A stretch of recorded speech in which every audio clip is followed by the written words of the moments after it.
Welcome, everyone. We're going to get started, and others will be joining us as we go.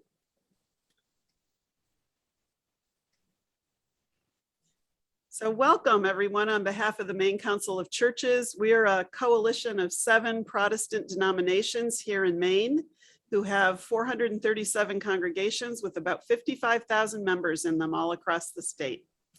Our mission as an organization is to inspire those congregations and all people of faith and goodwill to unite in building a culture of justice, compassion, and peace. Our moral agenda, which guides our advocacy work, calls for this, quote, the sustainable use of Maine's natural resources while reversing the effects of climate change. As people of faith, we call for a collective sense of responsibility for the ways in which we use and abuse the natural resources entrusted to us: water, air, soil, minerals, energy resources, plants, and animals. We call for an end to the depletion of non-renewable resources and a transition to sustainable practices. We urge our legislators to prioritize addressing the crisis of global climate devastation. So you can see why we're so delighted to welcome Maine author Susan Inches to join us tonight to talk about advocating for the environment. And in particular, we really resonate with her focus on storytelling as an essential technique in effective advocacy. As people of faith, we are grounded in Hebrew and Christian scripture, so we resonate with the power of stories to engage and transform and connect people.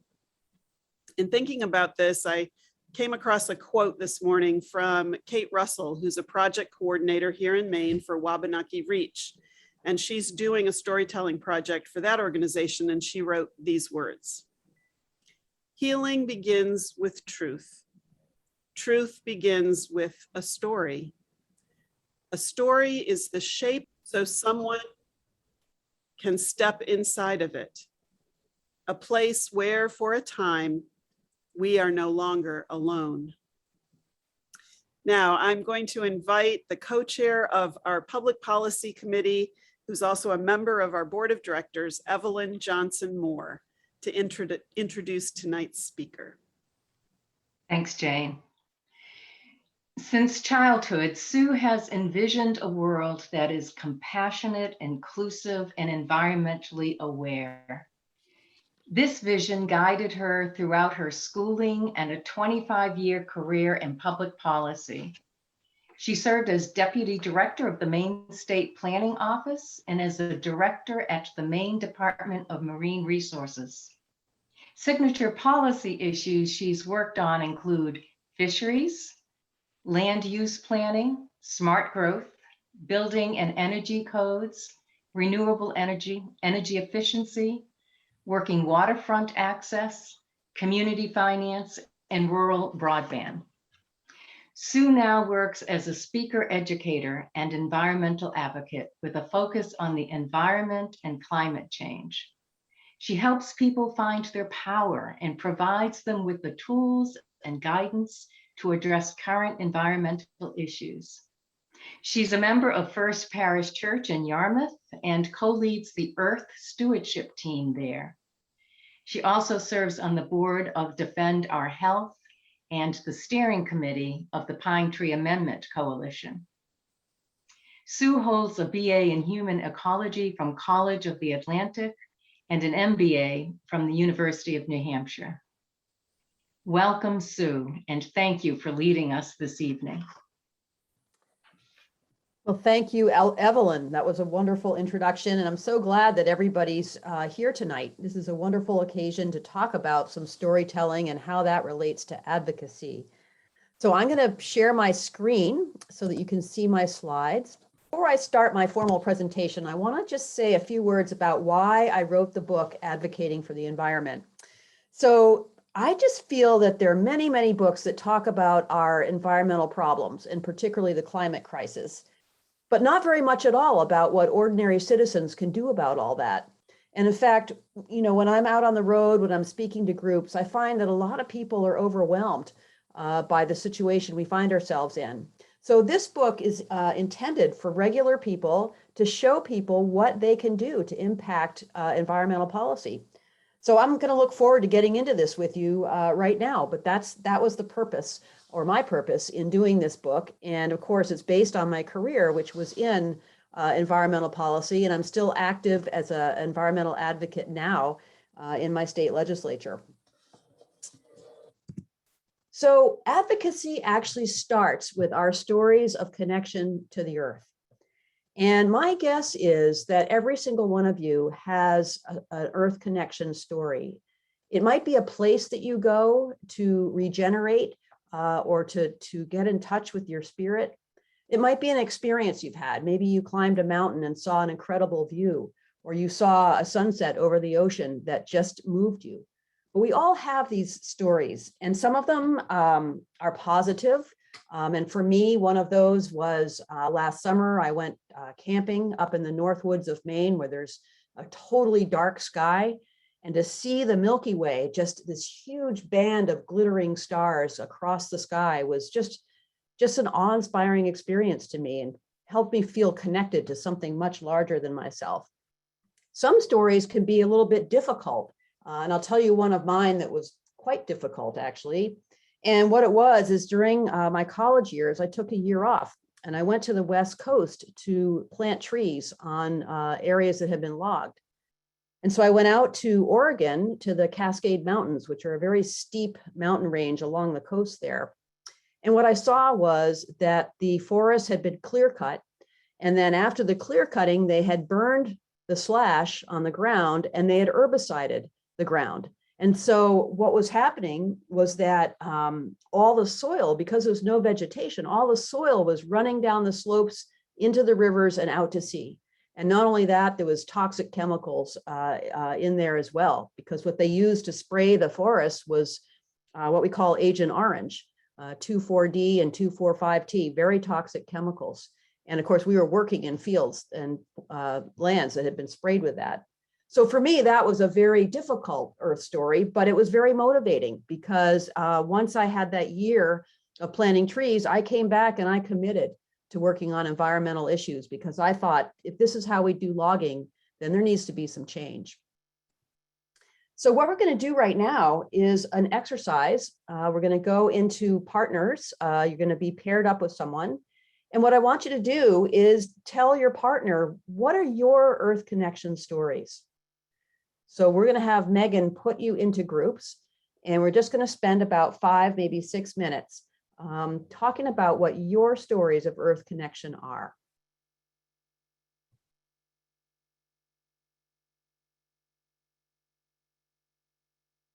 So great. So I hope you had a good experience sharing your earth story. I wish we had the time to hear all of your stories, but at least you've been able to tell at least your partner about your story. And I want to move now to why earth stories are so important in advocacy. So what they do for you is they ground you in your deepest truth, and they motivate you. And when the going gets tough, which it sometimes does in advocacy work, they can sustain you. Your stories also connect you with others, and they can be directly related to a policy issue. And I'll talk about that in a minute. And our earth stories, as you'll see in this presentation, are the basis of our future. So let's talk for a second here about our climate crisis, because really it is a spiritual crisis. Our culture for years has been driven by a hierarchical worldview where some people are more important than others. It's been driven by colonialism, where some groups of people have taken over this country. Unlimited profits. We have allowed corporations to pretty much do whatever they have wanted to do. And if they've created an environmental mess, then it's usually the taxpayers that clean that up. So that's another part of our crisis. And then, of course, the sense of separation. And this is comes from our sense of individualism, where we feel separate from each other, we feel separate from the earth, and we feel separate from God's love. So what we need to do is create a new world. And that new world is based on caring and connection. And it's the storytelling and it's listening to each other's stories that can break through and help create that new world. The new world will be created through our personal power and through the power of organizing. So here's the power of your story in advocacy, is that it creates a human connection with the decision makers that you'd be working with. It can cut through the opposition and entrenched beliefs. It can create the platform where dialogue and change can happen. And it shines a light on the truth. And I'll give you one example of that. In Pennsylvania and in Oklahoma too, the oil and gas industry managed to convince the lawmakers that fracking for oil and gas happened deep underground and was therefore not harmful. It wasn't until the citizens came forward and told their stories about their livestock dying, about their well water being contaminated, that decision makers actually realized that the industry was wrong. There are environmental problems with fracking, but it took the citizens to bring up those stories and to show the decision makers what the real truth was. So that's the importance of citizen stories in advocacy. So there are two ways to use stories in advocacy. One, as I've mentioned, is to internally ground and center you. The other is to show how public policies affect ordinary people. And sometimes these stories can be very powerful and start a movement. And Fred Stone told his story. Fred Stone is a farmer in southern Maine, and he was on a farm that his family had been in that business for 300 years. They had a herd of cattle that they carefully bred for all of those 300 years. And one of the things that he'd been doing, and he thought it was a good thing to do, was he had been spreading sewage sludge on the fields as fertilizer, sewage sludge from sewage treatment plants. And unfortunately, it turned out there were toxic chemicals in the sewage. These chemicals are called PFAS.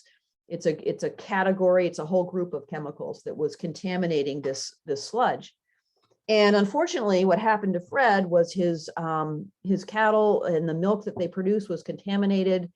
His well water was contaminated, and even the blood of himself and his family members was contaminated with these toxic chemicals. So he lost everything. It was a sad story. He lost his business, he lost his herd, but he had the courage to go before a legislative committee and tell his story about what had happened to him. And in fact, because he did that, he had started a movement across the country to ban these chemicals. And in Maine, we've passed laws. We were sort of the leading place here in Maine on this issue, where we've passed laws to totally ban these chemicals. Other states have also started banning them, and now the EPA is talking about doing the same thing. So sometimes your story can be just a simple one. I had a college student who testified on a bill, and she basically said, "I just care about Maine." That was her story. And then you can have others like Fred Stone, who actually had an issue that needed to be addressed, and he brought it to decision makers, told his story, and it was addressed. So that's how stories can be used in advocacy. And I want to talk a little bit about how important citizen voices are, because we all wish that politicians and corporate leaders would stick their neck out and do the right thing. But honestly, they can't really do that unless they know they have people behind them who will support them. So that's why it's so important for citizens to be out there talking about issues. And the problem too is that if citizens don't speak up, what we get public policy that's been written by the corporate and paid lobbyists. They actually write legislation and persuade decision makers to support it. So if ordinary people don't speak up, that's what we get. And of course, without citizen voices, then environmental injustices just continue to grow. So decision makers really, really need you. Without your stories and your experiences, they won't know the impact of the decisions they're making. And the role of the citizen, of course, is to take an abstract law and make it real. And we'll talk more about this later in my presentation, but we're working on an environmental rights law in Maine right now, and it's very abstract, it's very conceptual. We're talking about amending the Constitution so that we have environmental rights. Well, it's up to the citizens to say, well, why is that important? Why do I care about that? Why do I care about clean water and clean air? So it's taking that abstract law and making it real to decision makers. And then I always like to say too, that your perspective is actually a gift to decision makers. And I've experienced this many times where I've come in and said, I think I know how to solve this problem. And boy, decision makers are all ears. They want to hear that. So you are more powerful than you think. Citizens need to speak up at all levels, at the neighborhood level, your town, your state, and sometimes even in Congress. One of the things I like to ask when I'm talking to a live audience is how many phone calls does it take to move a decision maker? And people like to guess that it might take large numbers, but actually it's very, very small. In a small state like Maine, 5 phone calls can actually alert a decision maker that there's an issue out there that needs to be addressed. Larger states, maybe it would take 10 or 15 phone calls, but it's still not that many. You'd be really surprised how few people actually pick up the phone or send an email and say, this is an issue that we need to talk about. And the key to this is that you don't have to be an expert. You don't have to have all the facts and figures. You just have to say that you care and why. I mean, maybe it's about clean air. Maybe you have a child in your family with asthma. You need to talk to decision makers about that so they know how certain pollutants are affecting you and your family. That's what I mean. You don't have to be an expert, but your experience, your story, and why you care is so important to the policy process. So where does citizen power come from? Well, your personal power comes from your story, as we've talked about, what you care about, your commitment, your experience, and your connection with life. The other big place that power comes from in advocacy is organizing. And it's just amazing what can get done if people organize. And I love to tell stories about really disempowered people who were able to organize. And one example of that is the tomato pickers in Florida. These people were mostly immigrants who did not speak English. They lived in shacks with no plumbing. They worked all day in the sun. There were no restrooms in the fields. They had no benefits. And they decided to organize. And they pulled themselves together. They went on strike. They created a boycott against Heinz ketchup and other products that use the tomatoes they were picking. And it didn't take that long. I think maybe 3 or 4 years, they won. And now they have healthcare benefits, they have good housing, they have restrooms and break times on the field. I mean, they got basically everything they wanted, and they did that because they organized. So the power of organizing is really, it's profound what it can do. And so one of the things that citizens do, and they do this through organizing, but they challenge the status quo. So one of my favorite success stories of a citizens group that did this was Mothers Against Drunk Driving. So maybe some of you who are as old as I am will remember that there used to be TV shows about drunks that were considered to be funny. The Jackie Gleason show was one of them. And he would act out the part of a drunken man and we'd all laugh at it. And our attitude about drunk driving in those days was, oh my gosh, if someone was hurt or even killed, it was a tragedy. And we sent our thoughts and prayers, but we just thought that that was the way it is. Well, Mothers Against Drunk Driving came out and said, wait a second, driving drunk is a crime. People should be held accountable if they do this. There should be penalties. They should lose their license. They should pay a fine. So Mothers Against Drunk Driving completely challenged the status quo, and then they organized really well and campaigned around their message, and they won. I mean, now we always think about, well, do we have a designated driver in our group if we're out drinking? Who's that person going to be? And we take responsibility for how much we've had to drink before we get behind the wheel of a car. So there's a great example of challenging the status quo and organizing around it. Similarly, rivers, a great success story in this country. So back in 1969, the Cuyahoga River, which is right near Cleveland, caught on fire. And it caught on fire because there was so much oil and other chemicals on the surface of the water. And you can see it, what it looked like on the left-hand side of this slide, the picture of it before. And then the next picture, of course, is what that river looks like today. So basically, back in the 60s and up until the 70s, we looked at rivers as, well, you know, they smelled bad, but that was the smell of progress. And it wasn't until we challenged that status quo and said, no, wait a second, maybe we can still have progress. We could still have jobs. We don't have to, you know, completely pollute the rivers like this. And so it took some years in this case, but we've had a huge success story where now riverfront property is considered a community asset. And so many towns have built, walking trails and parks next to their rivers. So we've completely changed how we perceive rivers. So here are a couple of visual examples. This is a photograph. It's taken in Maine. If this was a live audience, I'd ask people to guess where it is, but I'll just tell you. This is the road to Popham Beach, which is a state park here in Maine. And this is what it looked like in the early 1960s before we had the idea that maybe we shouldn't just be throwing our old cars off the side of the road. And this next slide is another picture, also in Maine. I'm not sure exactly where this one is, but this is what a lot of places looked like in the early 1960s, until we challenged that status quo and said, wait a second, maybe we need to be responsible for our trash and clean it up. So just another example there. So the point here is that social change always starts with a moral question. And I found this to be fascinating because I've studied social change for many years, and it always starts with this. Is it right to allow intoxicated people to drive? So one of the things that I was really excited about in 2018 was the first time that the moral question, is it right to leave the climate crisis for the next generation to solve? It was the first time that question had been asked by young activists. I got really excited because I thought, this is a turning point. They're asking the moral question, and this opens the way to the social change that we need to see.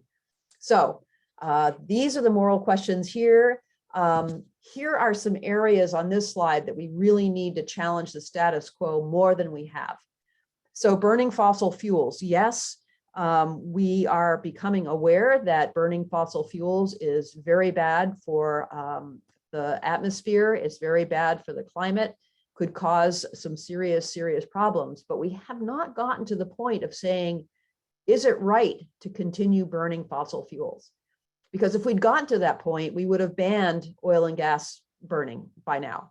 And in fact, they actually have done that in Denmark. It is illegal to install an oil or gas burner in Denmark now because they've asked the question, it's just not right. We can't do this anymore. Another area where we need to do a tremendous amount more work is corporate accountability. One of the things that's of great concern to me is that there are over 2,000 new toxic chemicals introduced by companies every year. And there's really very little accountability around that. In fact, usually what happens is we wait 10 or 15 years and then we discover that certain chemicals are toxic and then we have to work really hard to ban them. So we have not made corporations accountable for the damage that their products are causing. And this is a question we need to ask, a moral question. Shouldn't corporations be accountable for the damage that they cause? I think there's something there, and we just have not yet really deeply asked that question. Similarly with consumption and waste, and of course we all are seeing this, the single serve plastic containers in the grocery store, the plastic bags, our own consumption of goods. I think we need to do more questioning there. And also, I always like to put in here women's rights and family planning, because one of the things that I found when I was researching my book was that there are 174 million women in the world who would like to have access to family planning services, but they don't have that. And isn't that a choice that every woman should have? I think there's a moral question to ask there. Shouldn't every woman be able to choose the number of children she has? So, and again, there's an area where we need to do more work. So I'm going to shift here for a minute to a more specific policy example. So there's this thing called the Green Amendment. And what is the Green Amendment? Well, basically, it would be a constitutional amendment that would add the right to clean air, clean water, and a healthy environment to state constitutions. Pretty interesting. I mean, we all sort of think we have the right to clean air and water, but actually in a legal sense, we do not. So this is a movement to try to establish these rights in law. And there are 3 states that actually do have these rights: Montana, Pennsylvania, and as of last week's election, New York. They actually had a voter referendum on this, and it passed. It passed with a good majority. I think it was 59% in New York last week.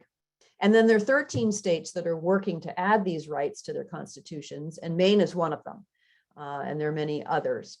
So that's really interesting. So what these constitutional rights would do is they would proactively guide environmental laws and policies. So in other words, you'd have to consider environmental rights as you're making laws and rules and public policies, which would be a wonderful backdrop for policy making. And then, of course, if you have these rights, these would be permanent. So one of the things that I've experienced in advocacy work is that laws come in and laws go, right? I mean, things get passed and then they get overturned by a different a different party or a different administration. So to have them be permanently established in the Constitution would be very helpful. And the other aspect of this permanent, right is that it would address environmental injustices. In other words, you can't have, sacrifice zones where low-income families are located next to toxic, plants and that kind of thing. Because if everyone has a right to clean air, clean water, and a healthy environment, then you can't sacrifice a certain group of people for other purposes like, well, we really need to have a coal mine here, right? So it's a really important step for environmental justice. And of course, the thing that it does is it gives citizens the right to challenge environmentally harmful actions. And this has been used in Pennsylvania and Montana specifically. Pennsylvania being a really one of the major case studies where the Pennsylvania legislature passed laws that allowed fracking to be located anywhere in the state. So you could locate a fracking well in a schoolyard, a churchyard, anywhere. It actually superseded local zoning laws. So citizens organized and they challenged that in court and they won. And all of the fracking laws were overturned there and local zoning was restored. So constitutional rights give citizens a really important tool to use if their environmental rights are threatened. So it's pretty important and pretty groundbreaking legislation. So what we're going to do now is another little exercise where you're going to get into a group, and we hope it will be with your same partners if the technology works. And the question to consider in your group is, the questions are, why would you care about environmental rights? And what story would you tell to decision makers to persuade them to support something like this? Now, it may be your Earth story that you talked about earlier, or it may be something completely different. But what would you say to a lawmaker to try to persuade them that you would like to have environmental right to clean air, clean water, and a healthy environment in your state constitution? And then thirdly, how could you bring your faith into this discussion? Is there perhaps maybe it's a principle as in, love your neighbor as yourself, or maybe it's a scripture that you relate to, or maybe it's just your values around caring for the earth. So you can maybe think about how your faith relates to this as well. So those are the questions, and you are going to go into your partnership group and talk through these questions about how you would support environmental rights and how you would talk to decision makers about them.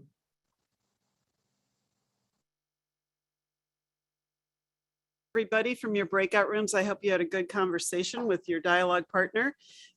Before Susan continues her presentation, a quick reminder that if you have questions for her that you'd like me to pose during the Q&A time, please put those in the chat. We have the chat set so that it just comes to me as the host, and I'll see those and curate them, and we'll have time for conversation with Susan when the presentation's over. But please do use the chat to add your questions to the mix. Thanks. Susan, all yours. All right. Well, welcome back, everybody. I hope you had a good conversation.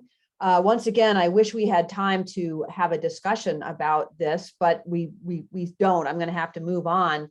But I'm sort of curious, and I'm thinking about whether you found it sort of more difficult to try to come up with a specific way of persuading a decision maker, and whether you're able to bring your faith into the conversation.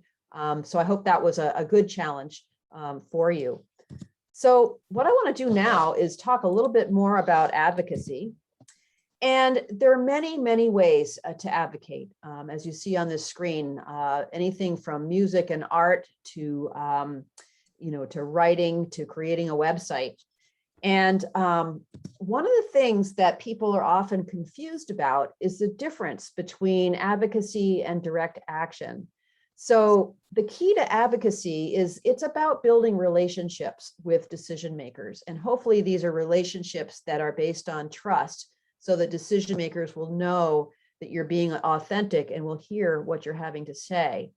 Direct action, in contrast, is really about speaking out publicly about an issue. And it's really important when an issue needs to be raised in people's awareness. For example, Black Lives Matter has been a very important direct action issue, because people just need to think more about how we've been treating Black people.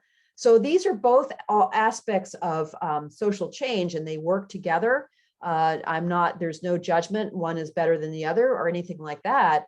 But it does turn out that people do have an affinity for different kinds of work. And so, for example, for me, my work has mostly been in the relationship building with decision makers, and I've been effective at that. One of my great friends and colleagues, a fellow named George Lakey, who's also an author, you might have heard of him, his thing is direct action. In fact, I was talking to him recently, and he said, well, I went on this walk. It was a march for grandparents, grandparents who want to address climate change. And he said, it was really great. In fact, I got arrested for the 22nd time. And he was so energized and proud about this, that he's been an activist for his whole life. He's done a lot of direct action. And once again, he was arrested. And to him, that was a benchmark of success. Whereas for me, I think the worst thing of all would be being arrested. I don't think I'd be comfortable with that. So the point here is that different strokes for different folks, right? And there's a lot of things you can do on both the advocacy side and the direct action side of things. And both are really important activities. So there are many, many ways to advocate. And what I often hear from people, they say, well, I just don't have time to do that. Well, my answer to people who say that is, well, what are you doing in your regular life? And how could you be an advocate in what you do? So just for example, if you're a landscaper, you could advocate for the earth by advising your clients not to use toxic chemicals on their lawn. If you are a cook or a chef or a restaurateur, you could use local ingredients or organic ingredients, and you could explain to your customers why that's important. So what I like to say to people is everybody can advocate for the earth. Not everybody is going to go to the legislature and testify. Of course, we need some people to do that, but everybody needs to advocate for the earth. And the way that I look at advocacy right now, and the way I look at the climate crisis, it's kind of like a world war. I mean, we need everybody to be advocating for the earth and for a healthy planet in whatever way they can, because it's going to take all of us to make the changes that we need to make. That's how big it is and how serious it is. So I think what I like to tell people is find your advocacy path. And this slide, I want to recognize Andy Burt, who's actually with us in our audience tonight. And one of the things she's been working on is she has persuaded a lot of artists to create handmade artistic lawn signs, which she's holding one of these in the slide. And so there are these beautiful signs that she has had artists make, and they're actually, you can buy them, and it raises money for the Pine Tree Amendment. So there's a very creative way that Andy has been advocating for the environment. So one of the things I really want to talk about here is vision, because our culture is so focused on what's wrong and what the problems are. And it's unfortunate, but this is how the media makes money, is by creating a crisis. And the thing is that social change only happens by something that we can imagine, right? We have to, everything that has been created was previously imagined. And so what we need to do is we need to collectively imagine the future we want. And if we don't do that, if we only focus on problems, we're just going to get more problems. So it's really important that we have a vision. And in my book, I actually have written out a vision, and I'm going to share a little bit of this with you here. So my vision is that all life on Earth is respected, revered, and nurtured. And I'll just say that again. All life on Earth is respected, revered, and nurtured. Well, what does that mean? Well, I'm going to just read you a few of these bullet points of what I think it means. No race, class, gender, or any group of people is judged to be better or worse than any other. All people have access to fresh water, nutritious food, and safe housing. The Earth's natural ecosystems are thriving. Farming, forestry, and fishing both harvest and replenish the Earth's bounty. Every child has a healthy, loving, and safe home. All people have access to affordable, high-quality healthcare. All people have an opportunity to learn in a wide variety of high-quality educational settings. All people have an opportunity to succeed in expressing their unique gifts in the world. Every woman can choose the number of children she has. Governments set reasonable rules based on what the majority wants, and enforcement of those rules emphasizes helping violators find a better path rather than punishing them. The world economy serves people equitably and is based on providing goods and services people need, and is not dominated by fear, lack, or greed. The world's unique peoples and cultures respect each other's differences and live in peace. So you probably have your own ideas of your vision for the world. But the point is we need to have a focus on the world that we're trying to create in order to create it. And the interesting thing is that the current disruptions, and of course, we're all aware of the many things that are disruptions in our world right now, could be our opportunity to try and move towards this vision. So when we think about history and we think about major changes that have happened in the past, they usually have come during periods of great disruption. So two examples that come immediately to mind. One is the 1920s and 30s in this country, when the Great Depression happened, and many people were out of work, many people were hungry. At the same time, there was a rise of extreme people on the right. The Ku Klux Klan was growing. There was a Nazi movement in this country. It was a huge time of disruption.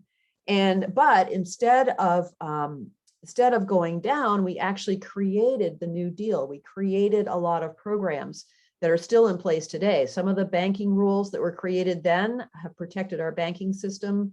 Some of the social programs, Social Security, for example, was created at that time. So disruptions, out of disruptions, when things are not working, things can be created that are working.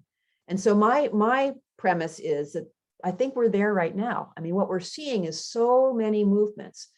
Black Lives Matter, the LGBTQ movement. Anyway, there's just so many different connected movements because the world we have is not working for many people. And that world that's not working creates the opportunity for creating something that does work. So the point, though, is that we have to choose and support the future we want.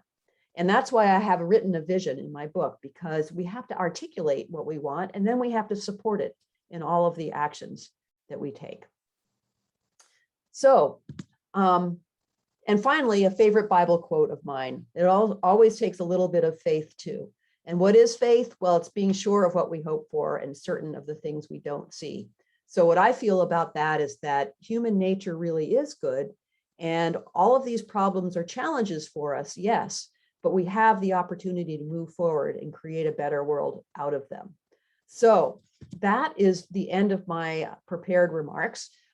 Here's my book, Advocating for the Environment, and my contact information. I welcome you to contact me. And I know that we have set aside a little bit of time now for your questions, which I'm really interested in hearing. So thank you. Thank you, Susan.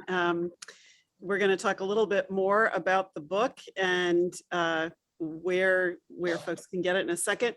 I did want to put in the chat a link to the Maine Council of Churches vision. I really liked what you said, Susan, about how having a vision that you can articulate will guide you toward the future. And that's why we developed our moral agenda a couple of years ago, and it's what we use. And feel free to download it. It's on our website, and I'll put that link in the chat right now for folks to see. There we go.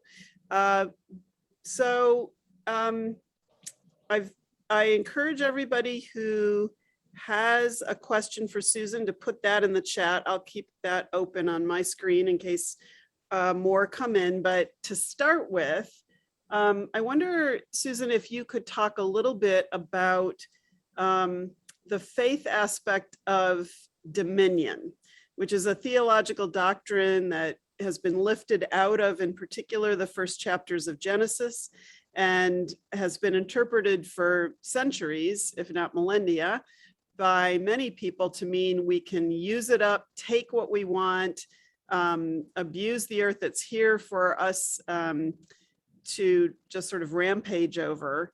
And that's been the interpretation of having dominion over the earth. But is there a different way of shaping that frame for people of faith that you've found helpful? Well, that's such a great question. And yes, if you go back to the first chapter of Genesis, it's all about God created the heaven and the earth. And so I think maybe the different interpretation is that the earth is a precious, alive being that is supporting us in life, and that we need to give back and support her in life. So it's a different take on it. But believe it or not, there's a creation care movement among evangelical Christians, which I find really encouraging. Mostly younger evangelicals are working on this, but I kind of feel the same way. I mean, the earth is, has been characterized as our mother. It certainly supports us with food and water and air and space. And so, and I look at that as God's creation, and that we should care for it as a precious part of life. So it is really different. And this shift is sort of easy to say, but it's very profound in what we would have to do differently in life to actually have a partnership with the earth. It's a whole different way of being, and our whole economy, as I sort of quickly mentioned in the talk, is based on extraction and on profit without giving back.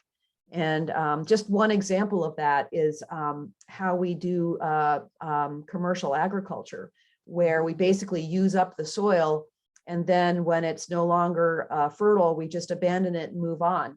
As opposed to, there are agricultural techniques that are regenerative, where you actually put back into the soil. But the thing is that those cost a little bit more. And if your only goal is profit, you're not going to do those things. You're just going to use it up and move on.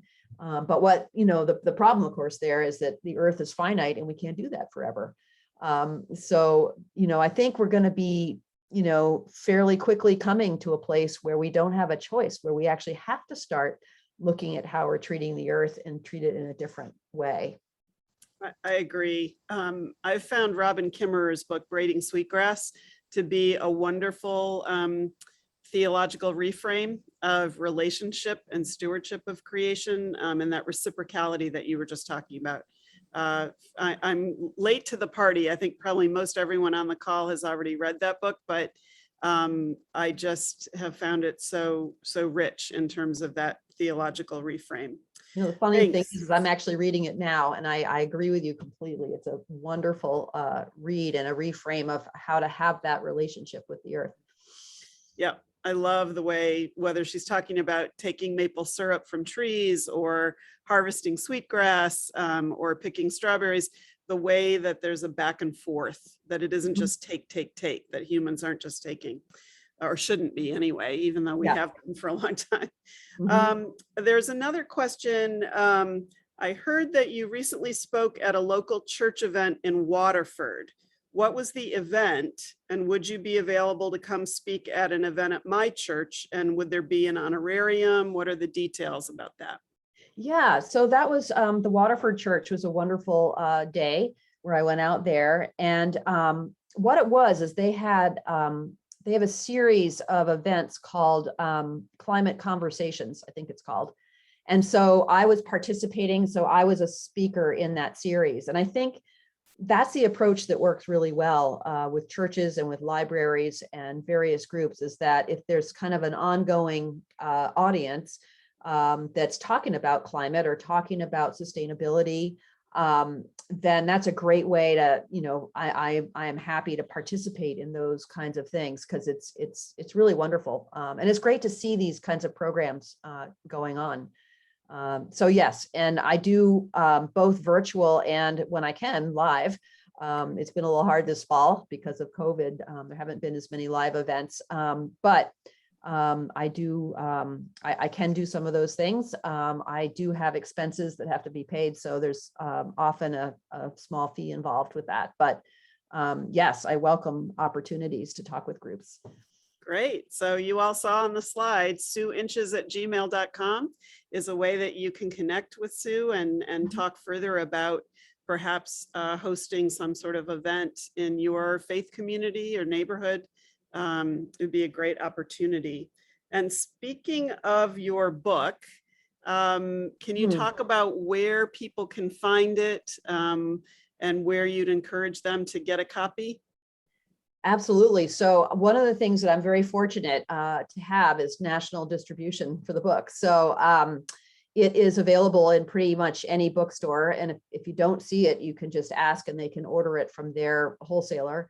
It's also available online at Penguin Random House and on Amazon. So pretty much anywhere you can get it. And there's a lot in there. I mean, I could only just basically touch on a few things in this talk, but the book was based on a course that I teach at colleges in advocacy skills.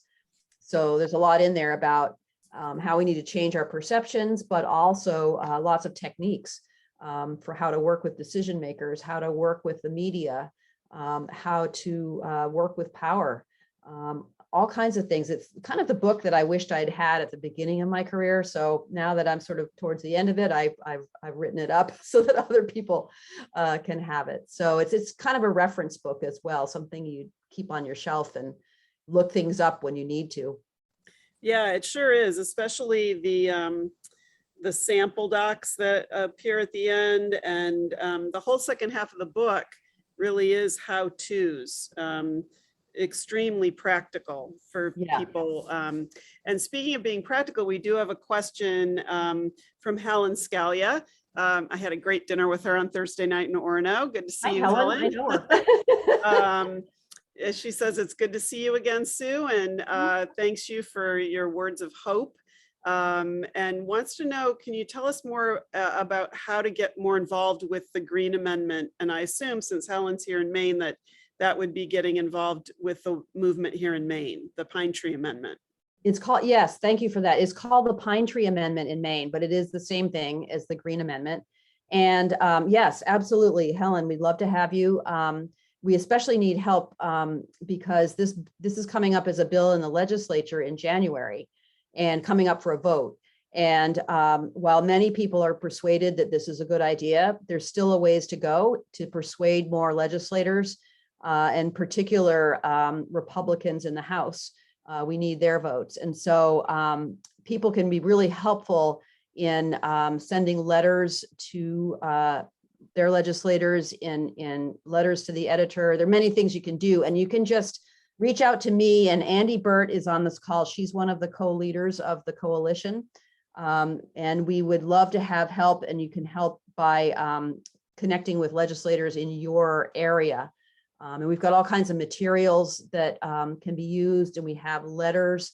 One of the really cool things that the movement is doing is we've created letters from different sectors. So it's like we have artists who support the Pine Tree Amendment, and we have breweries that support the Pine Tree Amendment. We have restaurants that support we have gardeners that support the Pine Tree Amendment. So it's really fun to put these letters together and get signatures so that we have all these different sort of constituent groups who are saying, yes, I support this. And that's really helpful to convince the legislators. So yeah, reach out to me and I can put you in touch with the coalition. Absolutely. And Megan has put Andy's email address in the chat. Oh, perfect. If you'd like to reach out to her. And on your screen, is everyone seeing my share screen now? Mm-hmm. Okay, so that is a list of the folks in the legislature that we are trying to reach about this. For the most part, they're GOP, although the first name on the list, Patricia Hymanson, is a Democrat. So scan this list, and I put their towns in so that you can quickly look down and see.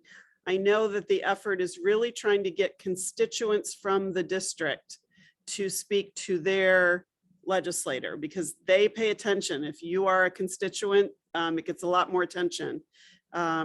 So just scan this list and see if there's anybody there that you